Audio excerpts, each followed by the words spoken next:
तो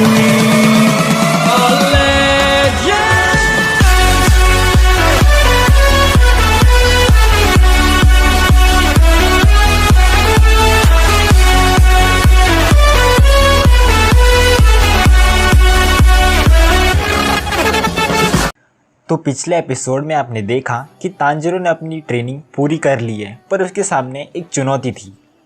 वो चुनौती ये थी कि उसको एक बड़े से पत्थर को 2 हिस्सों में काटना था, और बहुत कोशिशों के बाद साबितो और माकुमो की मदद के चलते वो ये कर लेता है और उस पत्थर के 2 हिस्से हो जाते हैं।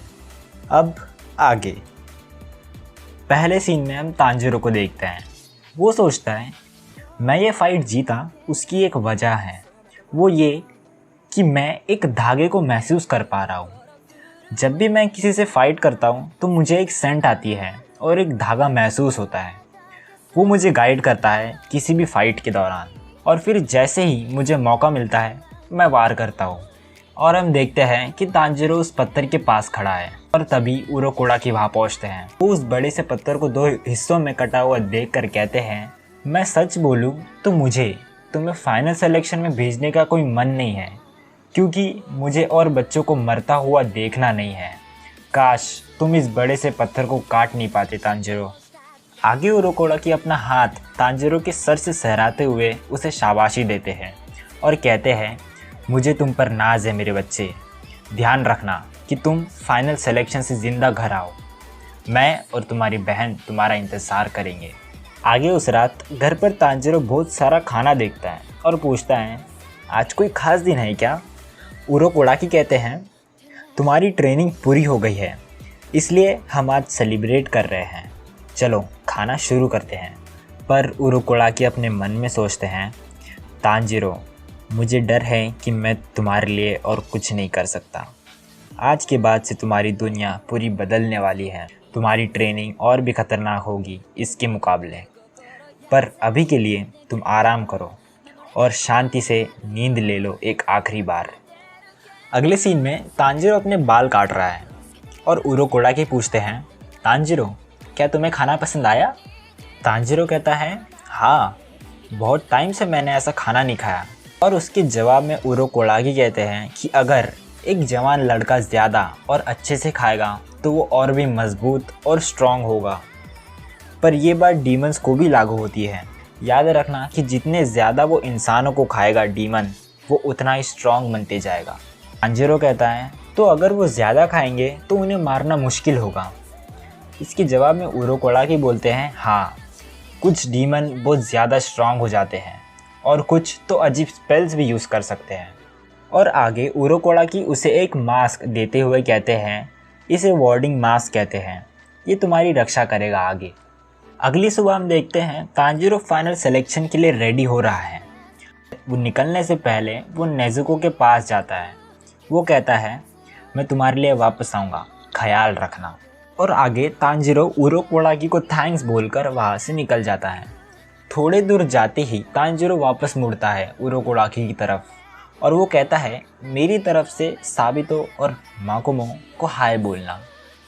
पर तभी उरोकोडाकी सोचते हैं कि ये तो नामुमकिन है, उसे मरे हुए बच्चों का नाम कैसे पता। आगे उस रात को तांजिरो माउंट फुजिकासाने पर पहुंच जाता है और वो वहाँ बहुत सारे लोगों को देखता है। वो सारे लोग फाइनल सिलेक्शन में भाग लेने आए रहते हैं। अगले सीन में हम देखते हैं वो 2 ट्विंस कहते हैं आप सभी का शुक्रिया फाइनल सिलेक्शन में भाग लेने के लिए। यहाँ माउंट फुजिकासाने पर डीमन स्लेयर्स ने बहुत सारे डीमंस को पकड़ कर रखा है। इस जगह यहाँ पर कोई डीमन नहीं है, पर इसके आगे तुम्हें डीमंस मिलेंगे और वो भी बहुत भूखे। फाइनल सिलेक्शन पास करने के लिए तुम्हें यहाँ इस पहाड़ पर 7 दिनों तक जिंदा रहना होगा। अब इस वक्त से तुम्हारी फाइनल सिलेक्शन शुरू होती है। इतना सुन हमारा हीरो आगे चल देता है। आगे उस रात हम देखते हैं तांजिरो जंगल में भग रहा है और उसके दिमाग में बस एक चीज़ चल रही है, वो ये कि उसे बस 7 दिनों तक ज़िंदा रहना है। वो सोचता है कि मुझे बस आज की रात निकालनी है, एक बार दिन हो गया तो डीमंस कुछ नहीं कर पाएंगे, तब मेरा सही समय रहेगा आराम करने का। इसका मतलब मुझे पूरब की ओर जाना होगा, क्योंकि वहाँ सूरज की रोशनी सबसे पहले आती है। पर अचानक से तभी तांजिरो को एक स्मेल आती है, एक डीमन की स्मेल, और वो अपने चारों ओर देखता है। उसे जैसे ही महसूस होता है कि वो डीमन ऊपर से हमला करेगा, वो डीमन जंप करते हुए तांजिरो की ओर आता है। पर जैसे ही तांजिरो उस डीमन को देखता है, उसके पीछे से एक और दूसरा डीमन निकलता है और तांजिरो झटके से उसका हमला रोकता है। पर ये देख वो दो डीमन खुद में ही लड़ाई करना शुरू कर देते हैं। वो एक दूसरे में ही शुरू हो जाते हैं कि ये मेरा शिकार है। तांजिरो खुद को रेडी करता है फाइट के लिए और वो पूरी तरह से कॉन्फिडेंट है कि वो जीत सकता है। और आगे हम देखते हैं कि वो दोनों डीमन एक साथ तांजिरो पर अटैक कर देते हैं। तांजिरो दोनों डीमन को रोकता है पर एक उसे पीछे ढकल देता है। तांजिरो खुद को शांत रखते हुए उन दोनों डीमन को ध्यान से देखता है और वो उसकी ट्रेनिंग याद करता है। तांजिरो धीरे से अपनी सांस अंदर लेता है और वो अटैक के लिए तैयार हो जाता है। तांजिरो वाटर ब्रीदिंग का 4th फॉर्म यूज़ करते हुए दोनों डीमन के सर एक साथ काट देता है। ये देख तांजिरो को यकीन नहीं होता कि उसने एक डीमन को मारा है। वो सोचता है कि मेरी ट्रेनिंग वेस्ट नहीं गई और वो और भी ज़्यादा ताकतवर हो गया है। और आगे तांजिरो अपनी सॉर्ड की ओर देखता है। वो सोचता है कि ये जो सॉर्ड मुझे उरोकोडाकी ने दी है, उसे मारने के बाद डीमंस पूरी तरह ख़त्म हो जाते हैं, यहाँ तक कि उनकी हड्डियाँ भी। और हम एक फ्लैशबैक देखते हैं। उरोकोडाकी कहते हैं डीमंस का सबसे वीक पॉइंट होता है उसका गला, पर तुम एक नॉर्मल सॉर्ड से उसे नहीं काट पाओगे। तांजिरो पूछता है तो कैसे मारे डीमंस को? उरोकोडाकी कहते हैं एक स्पेशल टाइप की सॉर्ड से। ये एक ही हथियार है जो डीमंस को मार सकता है। इसका नाम है निचिरिन सॉर्ड। और हम प्रेजेंट में आते हैं। हम देखते हैं कि तांजिरो डीमंस के लिए प्रे कर रहा होता है। तभी उसे एक अजीब सी स्मेल आती है। जैसे ही तांजिरो पीछे मुड़ कर देखता है, वो बुरी तरह घबरा जाता है। वो एक बहुत बड़े डीमन को देखता है। वो डीमन एक लड़के के पीछे भाग रहा होता है उसे खाने के लिए।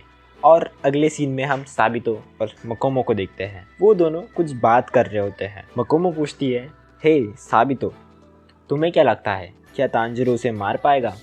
साबितो कहता है, मुझे मालूम नहीं, ऐसा लगता है कितनी भी कोशिश करो कम ही पड़ जाता है हर बार। आगे हमें एक लड़का भगते हुए दिखाई देता है। वो कहता है, ये भयानक डीमन यहाँ क्या कर रहा है?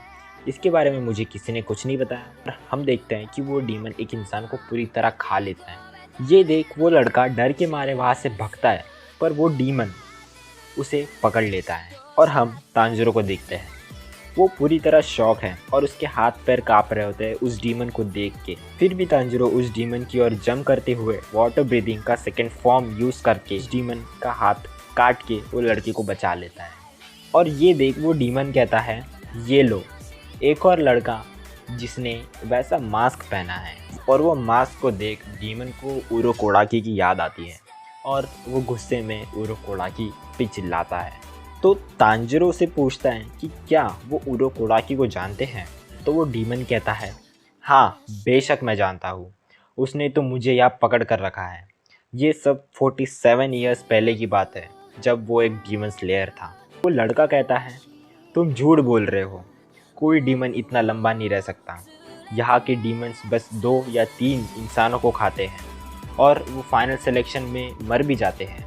तो डीमन कहता है, और मैं फिर भी ज़िंदा हूँ इतने सालों तक इस जेल में कैद। मैंने अभी तक तुम जैसे 50 को खाया है। और वो डीमन गिनती करता है, 11, 12, 13 और तुम होगे 14। तांजिरो पूछता है, तुम क्या बात कर रहे हो? तो वो डीमन हंसते हुए कहता है, ये इतने सब उरोकोडाकी के स्टूडेंट्स हैं जो मैंने मार के खा लिए। तुम्हें पता है इन सब में से सबसे बहादुर तो वो दोनों थे, एक लड़का और एक लड़की। वो लड़के के मुंह पर एक अजीब सा निशान था और दूसरी एक लड़की जो कि एक सुंदर सा किमोनो पहन के थी। तभी तांजिरो को यकीन हो जाता है कि ये डीमन साबितो और मोकोमो की बात कर रहा है। पर तांजिरो सोचता है, मैं तो उनके साथ था, उनके साथ ट्रेनिंग किया, वो मर चुके हैं। वो डीमन कहता है, उरोकोडाकी हमेशा उसके स्टूडेंट्स को एक मास्क देता है, वो उसे वार्डिंग मास्क कहते हैं। उससे ही मैं पता लगाता हूँ कि उरोकोडाकी के स्टूडेंट्स कौन हैं। पर अब वो सब मेरे पेट के अंदर है। और इतना सब सुन के तांजिरो गुस्से में उस डीमन की ओर भगता है उसे मारने। उसके सारे हाथ को काटता है। पर तभी हमें साबितो की आवाज़ आती है वो कहता है, तांजिरो शांत हो जाओ, तुम ठीक से सांस नहीं ले रहे हो, तुम हमारे बारे में भूल जाओ। और जैसे ही डीमन देखता है कि तांजिरो उसकी ओर आ रहा है, वो एक पंच में ही तांजिरो को दूर फेंक देता है और तांजिरो बेहोश हो जाता है। और इतना करके वो डीमन हंसते हुए तांजिरो की ओर जाता है उसे खाने। हम देखते हैं कि तांजिरो बेहोश है, पर तभी तांजिरो को अपने छोटे भाई की आवाज़ सुनाई देती है। इतना सुन के तांजिरो झटके से उठ खड़ा होता है और उस डीमन के अटैक को डॉज करता है।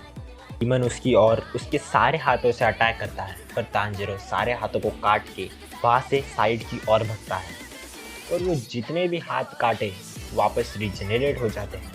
पर तभी तांजिरो अचानक से रुकता है और वो डीमन की ओर देखता है।